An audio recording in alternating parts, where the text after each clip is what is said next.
Ladies and gentlemen, namaskar. A very good afternoon. Welcome to the 15th edition of Jaipur Literature Festival, protected by Dettol, Banega Swasth India at Darbar Hall. We are delighted to introduce the economics of soil. This session is presented by Escorts. What if civilization did not mean a plunge into what forms of social and economic organization could settled agriculture lead to? The answers are often unexpected. How can we reimagine rural regions as spaces for enabling ideas like fraternity and democracy? How do the economics of the soil can help cultivate affect collective identity? Exploring these possibilities are panelists, social anthropologist Mukulika Banerjee, journalist and writer Jaideep Hardikar, and sociologist Surinder S. Jodhka. Jaideep Hardikar is a Nagpur-based journalist, writer, and researcher, and currently a roving reporter of the People's Archive of Rural India. He is the author of A Village Awaits Doomsday, published by Penguin India, and Ramrao, The Story of India's Farm Crisis, published by HarperCollins. Hardikar is working on his next book in the New India Foundation Fellowship. Mukulika Banerjee is a professor at LSE and was the inaugural director of the LSE South Asia Center from 2015 to 2000. She has published extensively on Indian democracy, and her brand new book, Cultivating Democracy, Politics and Citizenship in Agrarian India, published by Oxford University in 21-22. Surinder S. Jodhka is a professor of sociology at the Jawaharlal Nehru University and an honorary fellow at the Center de Sciences Humaines, New Delhi.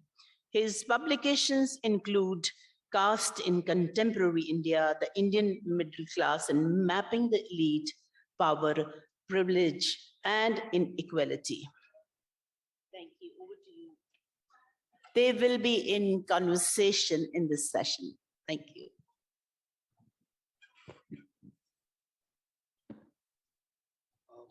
Thank you very much, JLF, for inviting us to talk about soil and agriculture once again. We've had a couple of sessions on this already, and we've been discussing these things, and this has fortunately in some sense become subject that we have begun to talk about again, which we had nearly forgotten. And in some sense, the title of this session is Economy or Soil.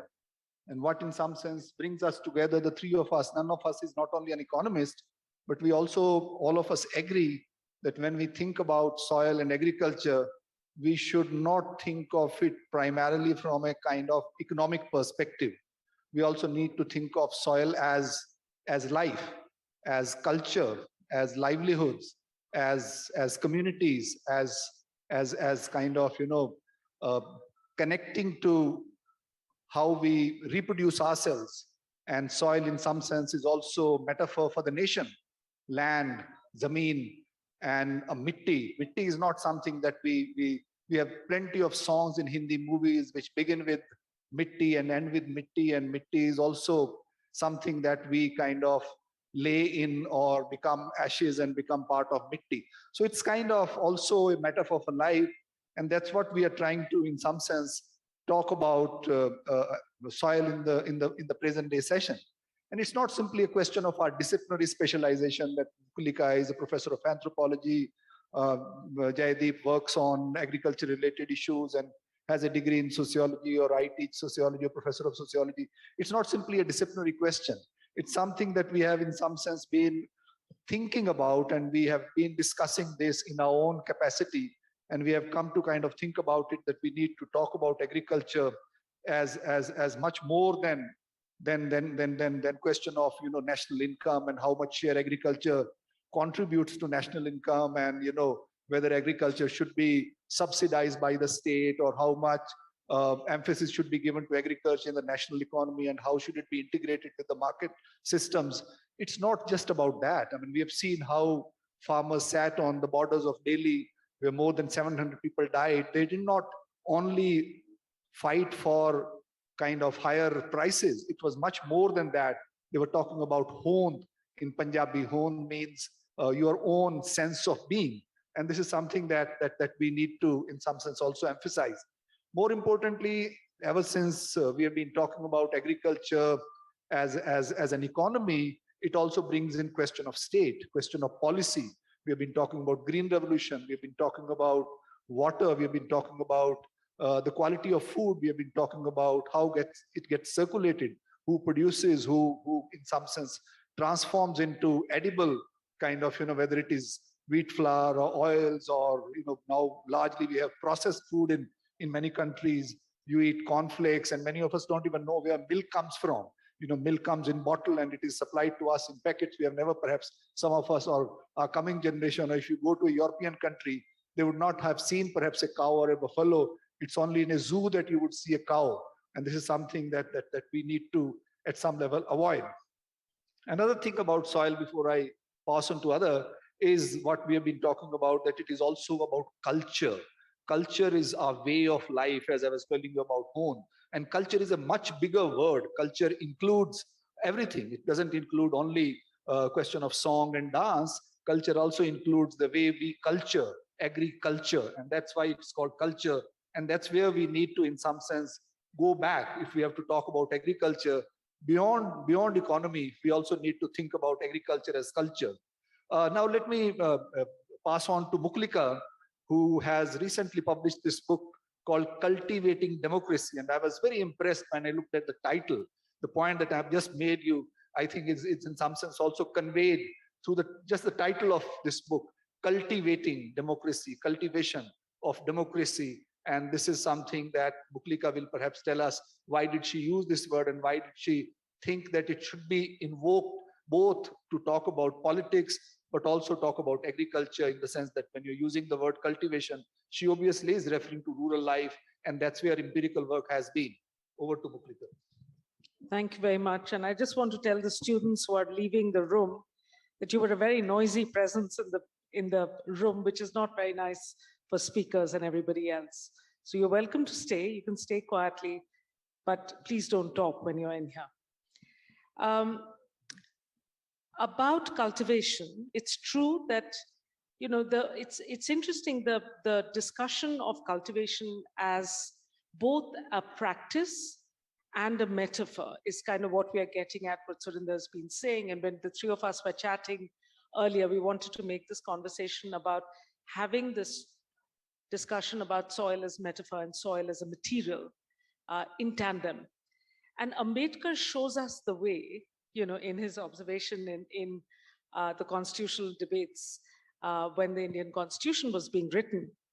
And I quote it in the book because it's such a fantastic sentence and a bleak sentence, because he says, democracy in India is only a top dressing on an Indian soil which is essentially undemocratic. Yeah, democracy is only a top dressing. It's like you're sprinkling democracy, over a soil that is essentially undemocratic. And of course, what he was getting at was the deep caste divisions. And as Pratap Bhanu Mehta has argued, the burden of democracy, therefore, is to bring in some sense of equity, of lifting. The burden is to bring in social equality alongside political equality. We get political equality through democratic institutions, but creating democratic culture and social equality is much harder. And this is where to what you were saying, Surinder, about using cultivation. The reason why I was interested in it is because farmers and the act of cultivation is a very good way to understand what each of us needs to do as a citizen. Is there anyone in this room who is not a citizen of India? We are all citizens here, right? So if you're a citizen of India, what are our duties? Our duties are, yes, to go and vote in every election. That's a very basic, as people say, ye to maulik adhikar hai. It's a foundational right. But we have to do something more than that. And that is what the metaphor of cultivation is, which is that you make the soil in which you're trying to grow these democratic institutions conducive. So if you have social inequality, if you have discrimination, if you have institutions that are being corrupted, either by political interference or by money, then it is our job to be vigilant, like farmers are vigilant. When you're trying to grow a crop, you don't just plant the crop and then disappear and hope that in 3 months' time you come back and you'll find grain that you can harvest. You have to be there every single day. So elections are like that moment where you plant the crop and when you come to harvest. And people think that if you just plant it and disappear, you can come back in 5 years and reap the benefits. It doesn't work like that. You've got to look after that crop every single day. And this is something that I think all three of us who've been working in agrarian settings with farmers wanted to draw attention to this idea that cultivation as an activity is one that teaches us how to be active citizens, because without this kind of active citizenship, there is no democracy. We have the shell of a democracy. We have the semblance, the sham of a democracy. And I would argue, really, have been studying Indian democracy for more than 20 years, I would say we are constantly degenerating at the moment. Not because some international indicators have told us that India's, we are lower on the index.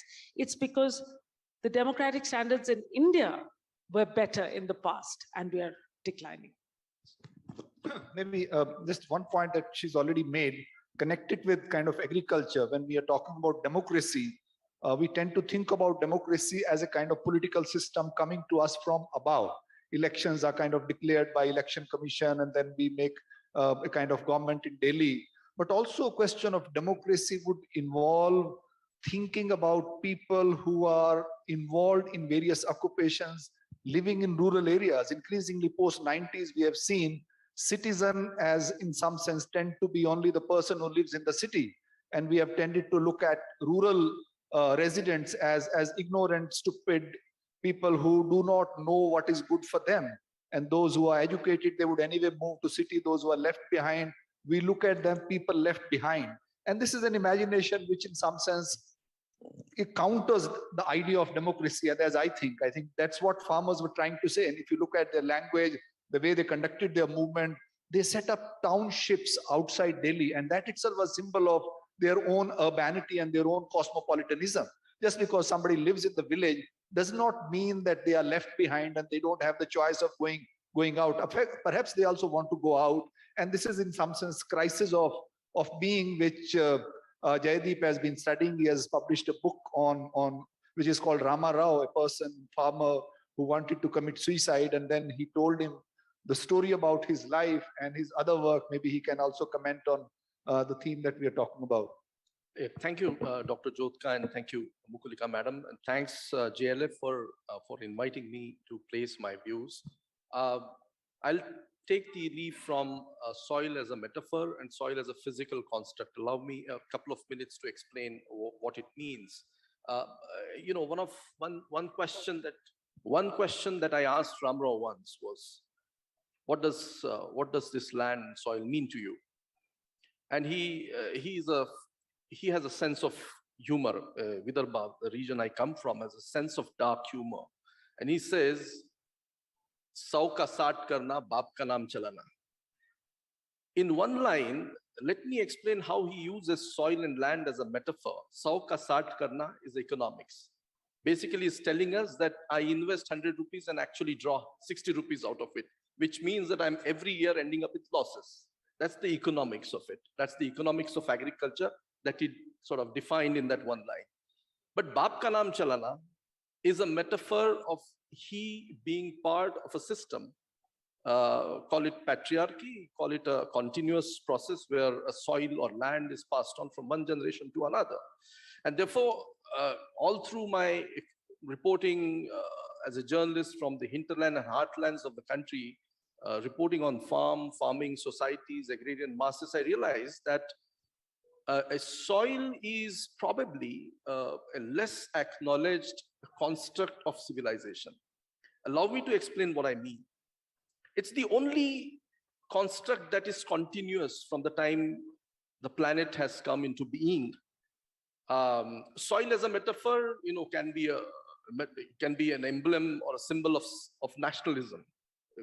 In the pre and post-independence India, until the neoliberal economy engulfed all of us, it was peasant nationalism. So, mere desh ki mitti, sona ugle ugle hire moti, and all that sort of thing. And now it's the other sort of masculine nationalism that soil represents. Tere mitti mein mil jawa, on all those modern songs herald that transition. Soil is also a philosophical construct in many ways. From the Hindu texts, soil is part of Pancha Mahatattva, is a sort of a philosophical construct. Soil to me is also a very, very complex system, which probably can only be comprehended or explained and understood by applying almost every single discipline that we can think of. We can think of social sciences to understand the agrarian societies that are built on farming, the landless communities, or the system of agriculture where we have to see the traditional livestock rearers who use soil. And therefore, I think Ramrao's one single sentence explains merely the problems in agriculture, that he invests 100 rupees and extracts only 60 out of it in transactional sense. That's what soil we have reduced to. But soil also, in modern life systems, soil is also breeding unequal societies. And that, I think, emerges from the agriculture, birth of agriculture, the spread of agriculture, and the different paths humanity took in different parts of the world. Agriculture probably originated in 13 or 14 different regions in the world. And each single region took a different path. But to make my last point, I think apart from problems in agriculture, it's the problems of agriculture that are also equally important, where soil has to be viewed as a living construct, as a physical construct, which is in deep crisis. I'll explain to it if I get a chance to.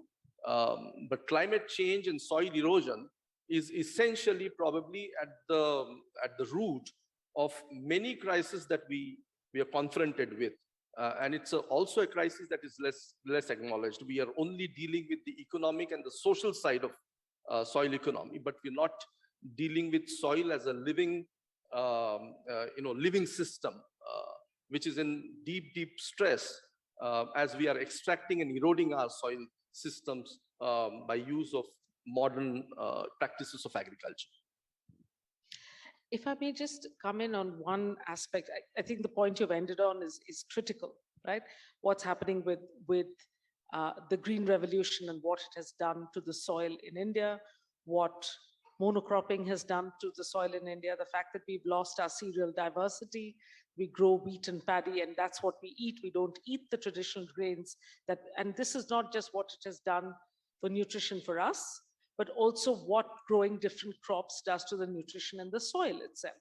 And farmers in India, I mean, certainly where I work in West Bengal, people understand that you need to grow potato in between other, say, wheat, because potato plant nourishes the soil with certain nutrients which wheat takes out. So there is an understanding of soil science that is traditional that we need to recognize. But if I can just backpedal for 1 minute about productivity and soil, because this is the issue that we are talking about, there is an issue of soil and labor, is how we work this, right? That's at the heart of what we get out of it.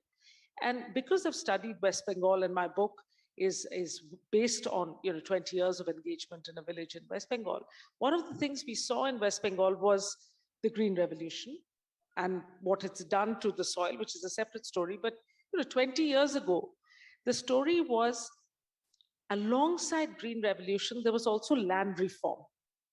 So suddenly, people who were agricultural labor, people who were actually doing the work, not just people who owned the land, were getting a much better wage. So daily wage went up, the entitlement to land went up.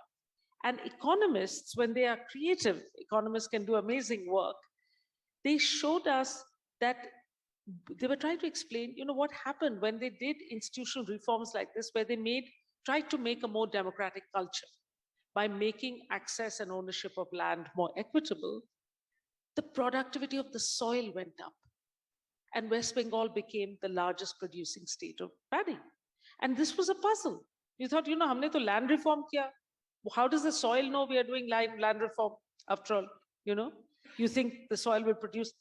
And there's this very interesting debate which tries to explain whether how you work the land, what attitude you have, whether you own the land and you're putting your own labor in, whether that increases productivity or not. And if you compare West Bengal to Bangladesh, where it has exactly the same soil conditions, has exactly the same kind of paddy crop growing, they also had yielding varieties. They did not, but they didn't have land reform. And this is the connection to democracy, that if you can dignify labor, people who work the soil, if you pay them decent wages and give them more certainty so they're not trying to kill themselves, then it is not only good for the farmer, it is actually good for farming. I think one point which we are trying to make is not to also romanticize the idea of soil. We are not saying that we should go back to kind of primitive agriculture or traditional agriculture where people lived together in communities and they cultivated various crops as they wanted, and because of mechanization, because of development, because of green revolution, things have become bad. Yes, they have become bad, but we should also recognize that agriculture or soil is also about livelihood, is also about working on soil as cultivators. And when you work on soil as cultivators, it is also a question of relationships. And those relationships happen at two levels. One is the level of relationship of human beings to the land or to the soil, but also relationship between each other, with each other. The point that Mukulika was making about land reforms, it was also transforming a structure of relationships where somebody owned all the land and everyone else worked as his slaves. It was always landlords, almost always men.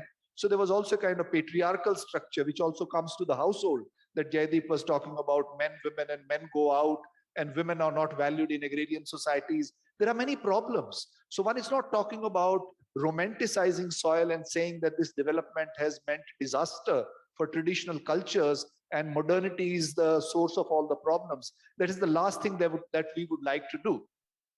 So the question of, I think the point that Jaideep was pointing to and Mukulika is saying, there are two different things that are happening to these relationships. One is a process of democratization.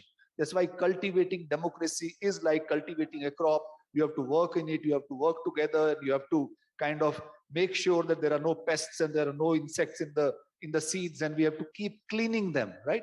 That is one level. At another level, kind of connection with market, and that's what has created many problems, and that leads to a different kind of capitalist logic in a context which is very different.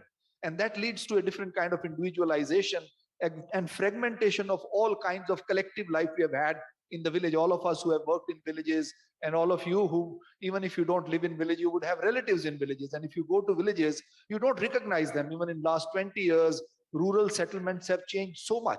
They have changed not only physically, that there are pakka streets and there is water and there is light, but relationally also within families, there are so many crises. Agriculture has become a kind of bone of contention on land. People kill each other. So what kind of alternative collective we could think of, right? Can we go back to a community life?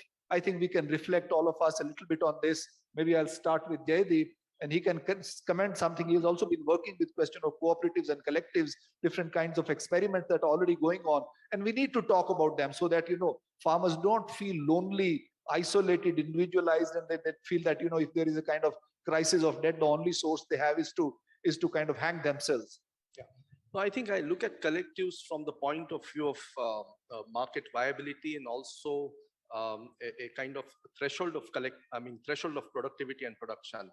But I think at the core of it is to have a realization that soil is not a finite source, just as oil or any non-renewable source of energy. It's not a finite. It's a finite, so it's not an infinite source. So that sort of awakening has to occur, not just among the masses that are agrarian, but also those like us who are not part of the agriculture economy or the so-called productive economy.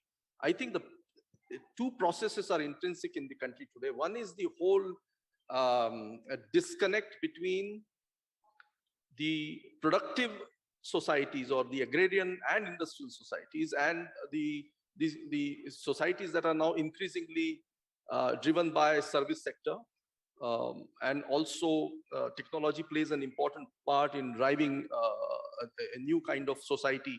And their disconnect is, I think, at the root. While one is a consuming society, which is deriving, wanting cheap food, which is, I think, the core of the economic problem of soil.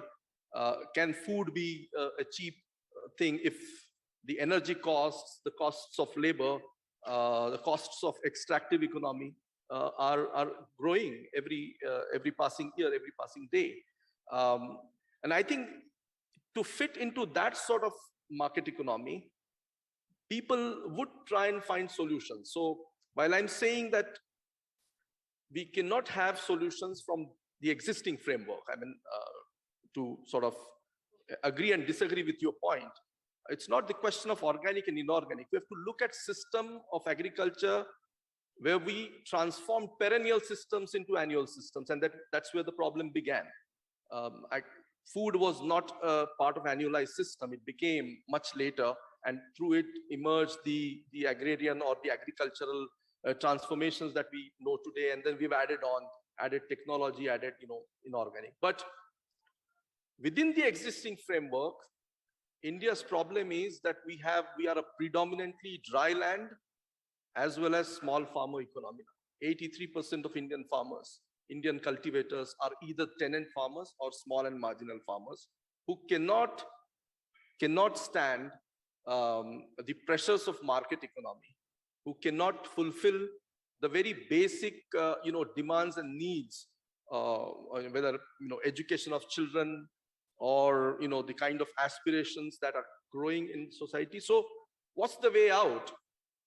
While Ramrao's, I've reported on almost 7,000-8,000 farm suicides over the last 25 years, and every single time, every single case study points to the isolation and the complete annihilation of this farmer from the market economy. Small little things become difficult, and therefore the whole, we're talking about the upward social mobility, all those dreams fall apart. And therefore, with last submission is, I'm also seeing that wherever communities are collectively coming together, whether for an intervention in the market or whether sort of a collective use of resources such as water, land, forests, those communities they stand a better chance. Those collectives, not necessarily homogeneous, caste, they could be from different caste and religious lines, but bound by one single or one common interest, definitely stand a better chance. This is what, and you see, and I'll make my final submission. I believe that in the rural societies, the next big thing is not going to be a radical, big transformative sort of solution, but there will be a series of smaller interventions, smaller solutions, not really adaptable or not really replicable. Those would be non-replicable, geographic specific, solutions, and that's where collectives and commons are very important. That's a very good point for me to come in on, if I may. Yes, they are local, but there is something about any village. It's very interesting. There's a new book by the historian Niladri Bhattacharya.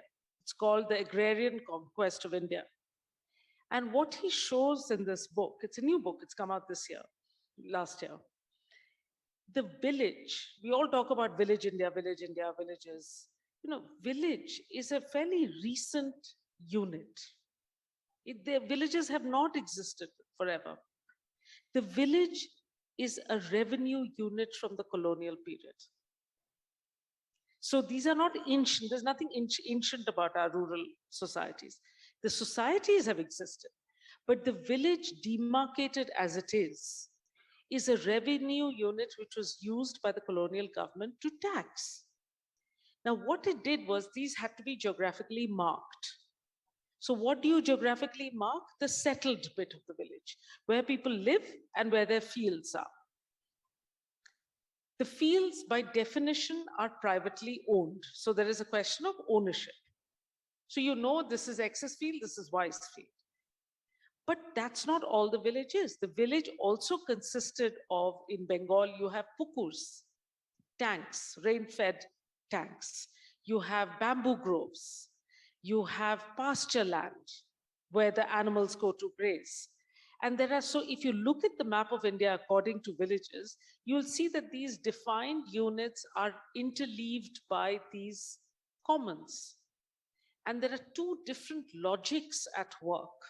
One of private ownership, exploitation, unequal labor, caste, and people have to behave and do behave in certain ways.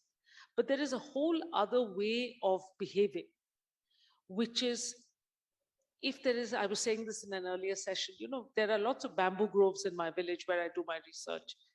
Now, bamboo grows, if you've seen bamboo, it grows profusely and it's beautiful. It's one of them. But you use what? 1 or 2 cane, they're about 10 feet tall, to make for the scaffolding for your hut. So you need to rethatch your hut, you go and help yourself to 2 canes, 3 canes of bamboo. If you start cutting a 4th or a 5th cane, people will say, what are you going to do with this? You can't take it and sell it because this is a common. So when there is a common resource that everybody shares, like rain-fed water tanks, like bamboo groves, like pasture lands, you look after it in different ways. And it requires you to be a different kind of person. And I would argue that it requires, this is the kind of person we want and need in a democracy. So actually so when we talk about cultivating democracy, the social imaginaries, the values for being democratic citizen exists in those modes of action in rural India.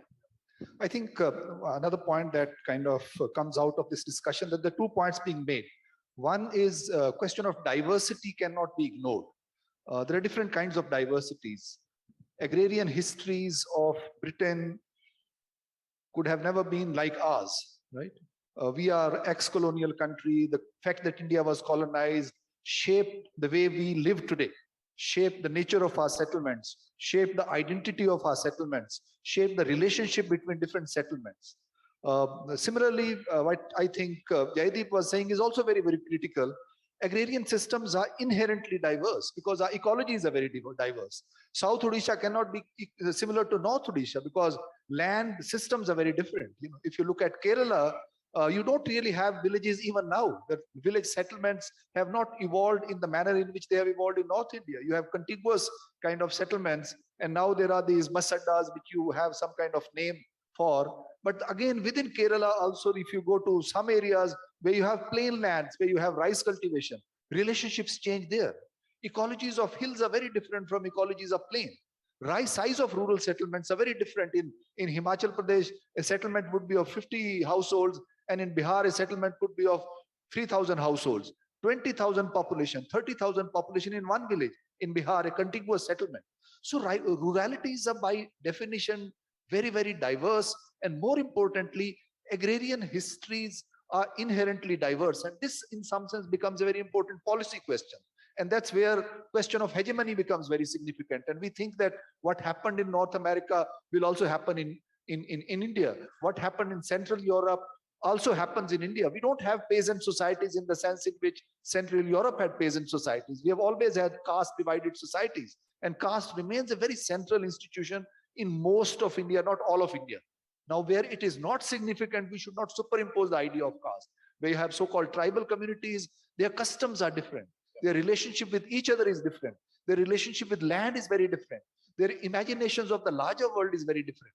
So imagination of diversities has to be inherent when we are talking about soil and agrarian kind of questions. And if we have to think about, in some sense, futures, not of going back to past, when we are talking about cultivating democracies, we are not talking about rural-urban binaries. In those hegemonies, we are also involved. We middle-class Indians think that we know what is good for them. Who will speak for the village, I think, is very, very critical. We need to listen to them. They know how to speak for themselves. They have spoken for themselves. We have seen how articulate they were. If you were following Facebook channels and farmers' videos, they're so articulate, they're so sophisticated, they're so cosmopolitan. They knew everything, all connection between what was happening in Canada and United States and what is happening in villages of Bengal and Odisha, apart from Punjab and Haryana and Western UP. Not that they are not knowledgeable. His only thing is that we don't think that they have capacity to speak, and what they speak is worth listening. And that's where I think we can now perhaps move to your responses, and then we'll come back for 2 minutes each if we have anything to say. If there is anyone who would give them mic, there are 2-3 hands raised. Yeah, please. I think this is a wonderful session, and Jaideep spoke very well. You see that there are 3 challenges, and you have covered very well. One is disruption, disconnect, and contradiction. If you define agriculture to value chain, this is happening, And this recent farmer law and dissent to voice has made that this session is there in JLF. We are talking about agriculture. So we have a lot of agriculture colleges where lakhs of BSc, MSc agriculture persons are coming out graduating. They either become scientists, but they never become farmers. So this is one of the complete disconnect. Yes. We are talking of MSME, sir. We are talking of farmer as a production, but we never allow Swaminathan report that we make them entrepreneur. Why cannot we define a farmer under MSME Act? Ultimately, he's producing. He's using land as a revenue, as Madam has rightly said. So these are the contradictions. We talk, and we are ready to give 5 kilogram rice to that same farmer who is growing it under the, under 80 crore rupees, 80 crore population, which has come under, poverty. So these are the all contradictions. And lastly, a lot of startups are coming up. They are becoming billionaire, and they are related to farming, Ninja Cart, all these things, and they are only using the farm produce to value addition and to market. So these 3-4 definitions are very simple. Somewhere we need to understand how to connect, how we understand disruption, which is going to place with social media, as Surinder Singh rightly said, that farmers are speaking so well, they understand now, and how we connect those agriculture institutions to real farming and ensure that our farmer productivity becomes world class like Canada or whatever else developed nations. Thank you, sir. Should I? Yeah. Thank you very much for this reflection. Any questions? Yeah, please go ahead. Yeah. Ma'am, my question is to you. Yeah, carry on. Yeah. So earlier during the British era, we saw that the zamindars or the talukdars probably, they controlled the land. And later on, you talked about democratization of the land process, in which land reforms were done in West Bengal and in Kerala specifically, where they were successful. But now when we see, we are again moving towards a contractual farm labor, wherein big companies come in and they try to employ these farmers. So how do you see this, and how does it go against the process of democratization? पीछे, yeah, please, आप खड़े हो जाइए. Yeah.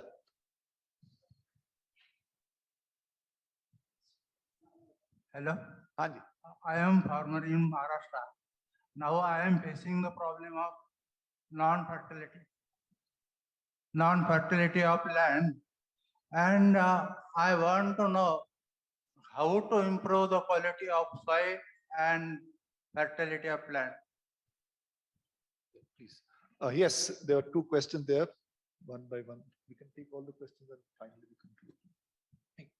So India has a productivity, its yields are generally less than half of the global average, right? And, consequently our incomes are very, very bad. And yet the destruction of the environment because of agriculture is enormous. And as Ambedkar said, the villages, after all, are a den of caste, and they're not very nice places, according to Ambedkar. So why is it that we want to perpetuate this? We should probably pay people to not sow their land, right, and get them off, because we're being environmentally destructive. We don't have the yield. We're losing money, and we're perpetuating caste in that name. Yeah, yes, please. Hello. As an urban person, I see this news of farmers committing suicide, and it makes me very sad and also a little confused, because one reads about farmers not having to pay income tax, farmers getting free seed, fertilizers, support, minimum fixed price, and stuff like that. So what is this disconnect in which is so bad that the farmer cannot make a living and has to take a drastic step? Thank you very much. I think we'll, pardon? Okay, last question. Yeah. Yeah, so from a capitalist point of view, farming in India has turned into a non-viable part of the economy. Essentially, parts of the other parts of the economy are propping it up. It is bad for the environment. You've given a couple of solutions about corporatization, making cooperatives, and then trying to support farming in that area. Are there any real viable solutions? For example, MSP is not a solution. Just increasing support prices is not a solution. Are there any serious solutions that we have for farming in India? Yeah, I'll start with this, Dr. Jodh. Yeah.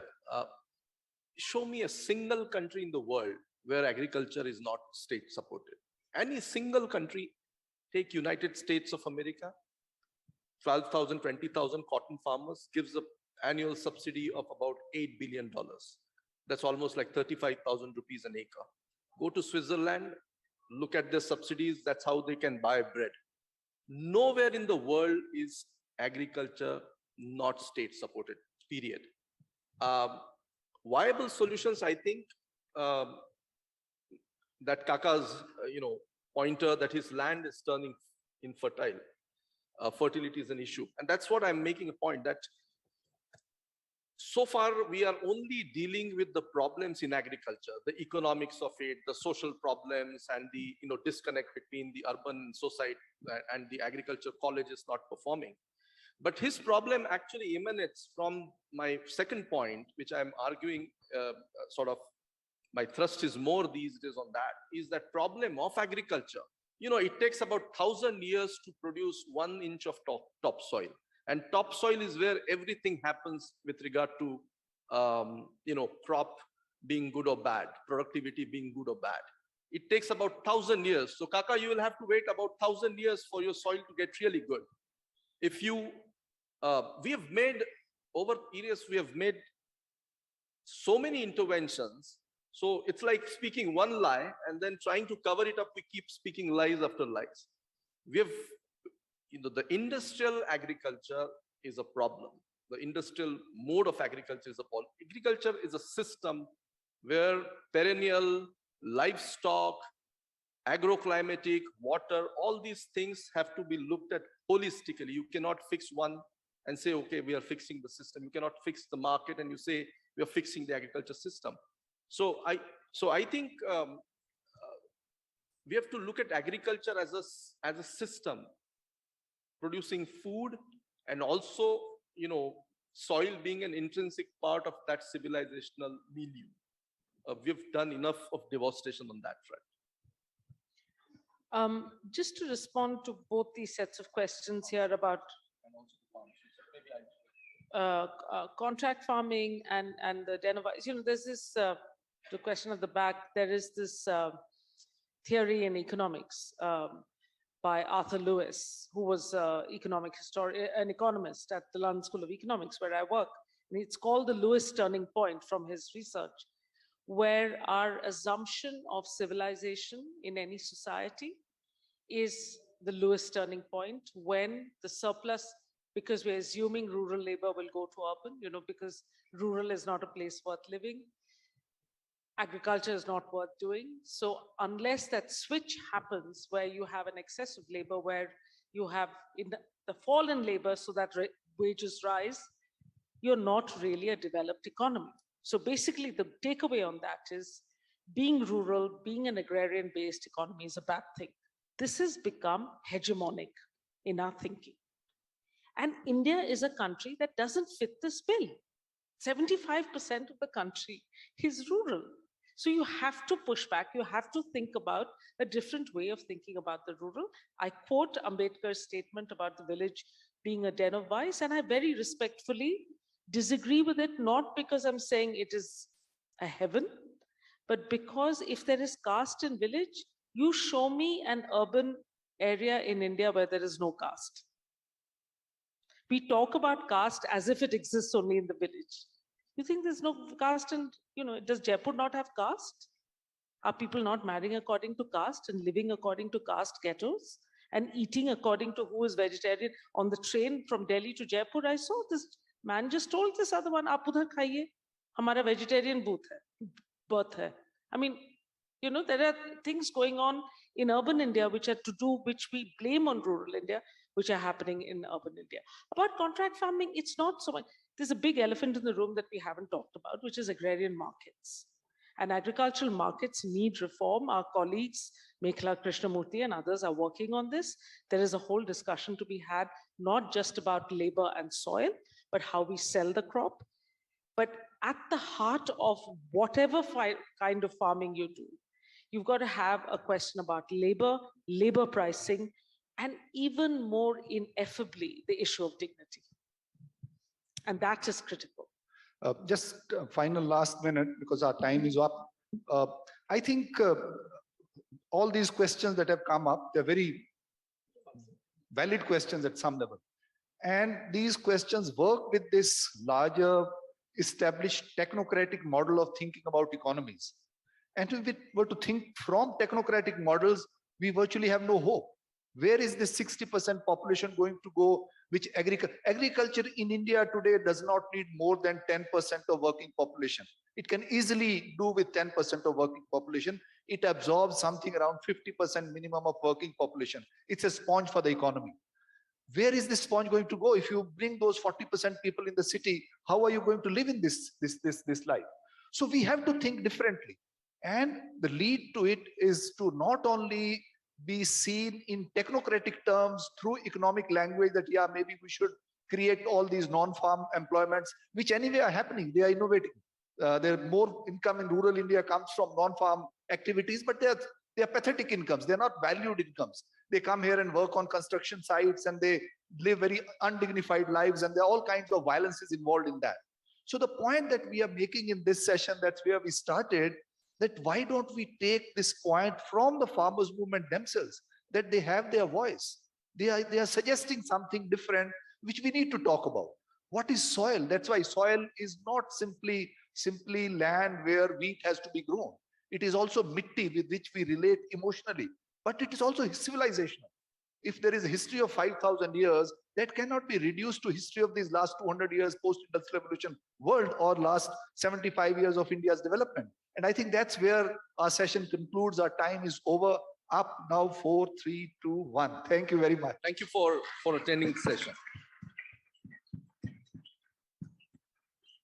I have a real affection for panelists who end their session right on time, right on clock. It really helps the festival. We'd like to thank Jaideep Hardikar, Mukulika Banerjee, and Surinder S. Jodhka for that deeply insightful discussion and an exploration into the economics of soil. We also thank Escorts for their support, and we hope to see you at the next session at the Darbar Hall. Thank you, and see you in about 10 minutes.